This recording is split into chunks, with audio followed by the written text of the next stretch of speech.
Now, a functional kind of division of the nervous system, it turns out, is also associated with very specific structural features. And a particularly important sort of functional division when we're talking about psychology as a natural science. We're talking a lot about biases that we, engage, the heuristics that we deploy. Often these have very strong kind of felt aspects, and there's sort of bodily, components to these. We can feel like kind of under threat, for example, or we can feel relaxed or, sort of comfortable, and sort of be, not in a what we call fight or flight sort of mode. So there's a lot of stuff that we do, right, in terms of our behavior that involves kind of we think about as voluntary decision making. Like, I'm going to take this brain and throw it in the air and catch it, right? So I actually, it turns out that a lot of those motor aspects are going to come from, the frontal lobe and the decision making around this from the frontal lobe, informed though quite, tremendously by how I feel, actually. When you make a decision, sometimes it feels right and you do it.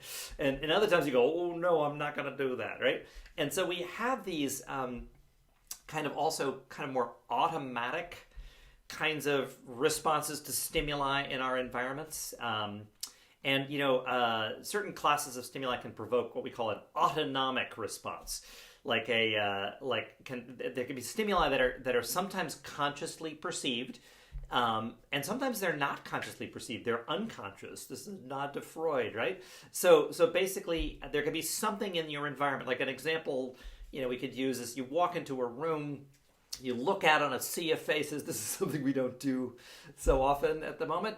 But at the same time, one person, let's say, is glaring at you, just the face arrayed in a very unpleasant, kind of angry way. But you quickly sort of scan, but that pattern of input on the eyes will actually go to areas in the brain that can provoke an autonomic response. It can be a particular sort of threat response to the body, right? And so this is what we call the autonomic nervous system, and we can divide that autonomic nervous system. That's a functional distinction, right, between the voluntary, I'm going to do this, et cetera, et cetera. They call that the somatic nervous system sometimes, versus things that are kind of unbidden. You just really rapidly respond and your body responds. You orient, for example, your heart rate goes up, your mouth gets dry, or you relax, all these things in response to stimuli in your environment that are provoking these more automatic sort of changes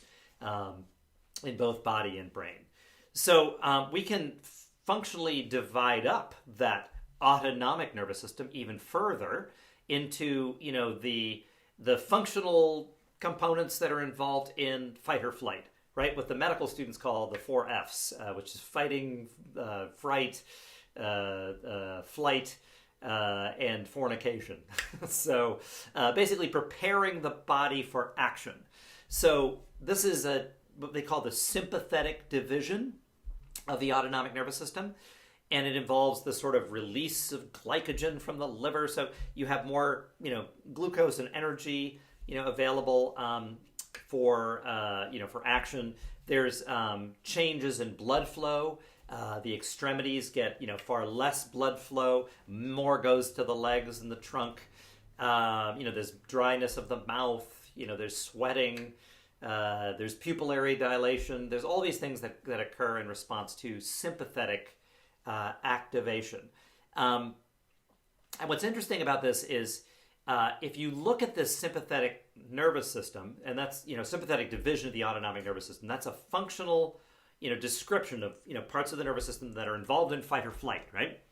Well, you'll see there are certain structural features of how this system is organized that make it capable of, carrying out this function. So first of all, the sympathetic nervous system division of the autonomic nervous system crosses the central nervous system, peripheral nervous system divide. So it begins in the central nervous system. So you actually have these primary neurons.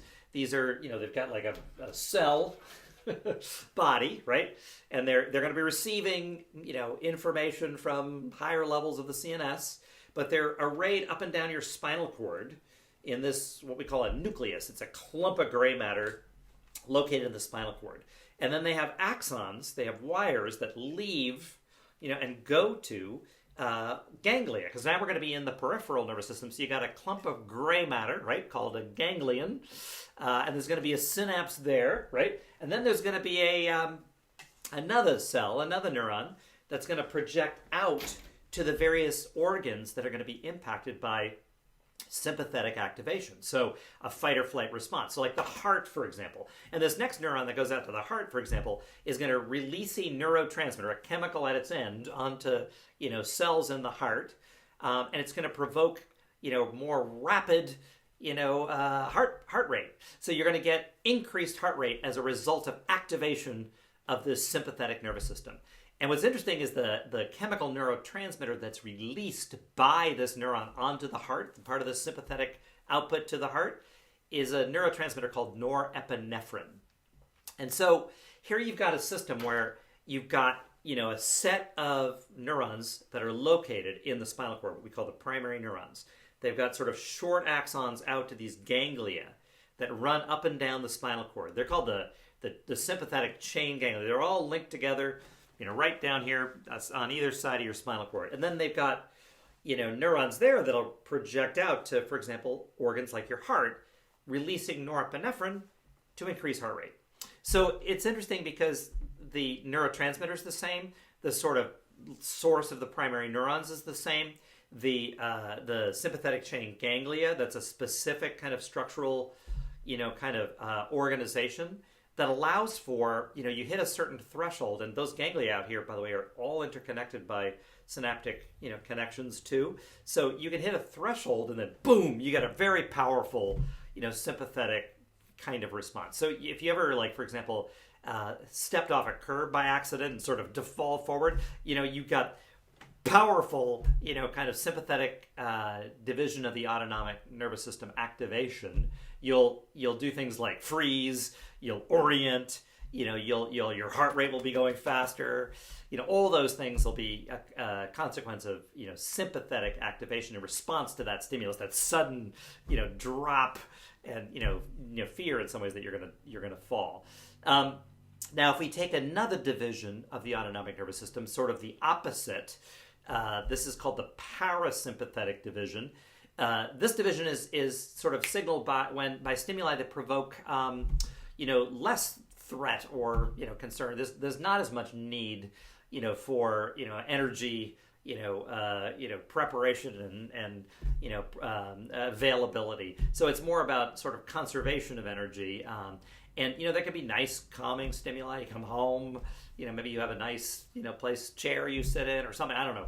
But if you have something that actually provokes the opposite, you actually have primary neurons that are located in different places structurally than those that initiate a sympathetic fight or flight response. So you have primary neurons in the brain stem and also in the very lowest part of the spinal cord called the sacral spinal cord. And then these projections come out so that the neurons here go a long distance.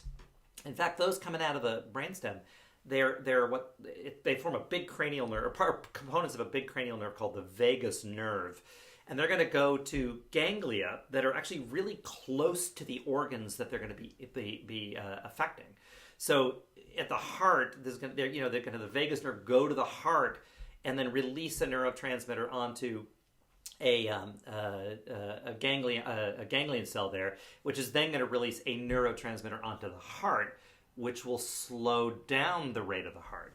So sympathetic, norepinephrine speeds up heart rate, right? While the parasympathetic, it releases a different neurotransmitter, typically called acetylcholine, and acetylcholine will reduce the heart rate. So it's interesting because you have sympathetic over here, right, with a very specific functional purpose, right? It's a division of the autonomic nervous system that's involved in fight or flight behavior, right?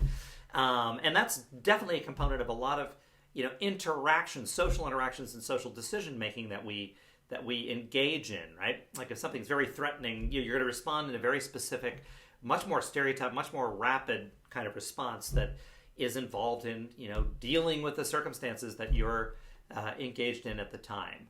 And there's structural features that distinguish that structural division of the ANS, including a spinal source for the output neurons, ganglia that are located in chains alongside the spinal cord, and then longer axons that go to the organs that they're going to influence, like the heart, and a specific neurotransmitter, norepinephrine, that's released to provoke that increased heart rate and other aspects of sympathetic fight or flight response. While the parasympathetic has different central nervous system sources, the brainstem, for example, output through the vagus nerve, the lower portion of the spinal cord, right?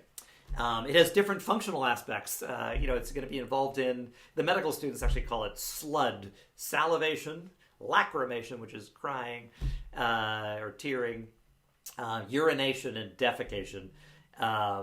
And it's going to, again, involve brainstem and sacral spinal cord sources, longer axons and output to the actual organs that they influence, like the heart, for example, and a different neurotransmitter than the sympathetic division. Parasympathetic releases acetylcholine. So this is, again, the autonomic nervous system, these two divisions that we're discussing here, sympathetic and parasympathetic, they're kind of opposed. It turns out they're typically active sort of simultaneously, but stimuli that you're exposed to can adjust that relationship, right? And so that's definitely going to impact aspects of, behavior and, how we interact with each other. I want to mention really briefly about the autonomic nervous system, how there's another division that's been identified that's a pretty significant, division that also has rather, dramatic impacts on our, felt, perception of our body, and also ultimately then on our behavior. And that's something called the enteric nervous system. And the enteric division of the autonomic nervous system is really this incredible set of neurons that you have in what are called plexi. These are sheets of neurons that surround your esophagus and your stomach and your small intestine and your large intestine. You've got, hundreds of millions of neurons, in what is now sometimes referred to as a second brain. And this is your enteric system. And it definitely has an influence over your behavior, like what you're eating and how you feel down here. It's responding with lots of, behavioral responses to the stimuli that it's detecting, the food that you're consuming, or any kind of intestinal disorder that you might have at the time, for example, or the, remarkable, assemblage of organisms that actually live in us. They form what we call the microbiome. You've got, more cells in here, than you do in the rest of your body. They're small, but they live on you. They live in you. And they also release chemicals, and, they live their lives in this internal gut environment, that the enteric nervous system is, detecting afferent aspects of, and, reporting them back. And, there's efferent responses, release of, various chemicals, et cetera, depending on the food you're eating, et cetera. So, that microbiome we're learning has great impact, over our brains and over our bodies and over our autonomic responses, and can influence, how we feel and respond and behave.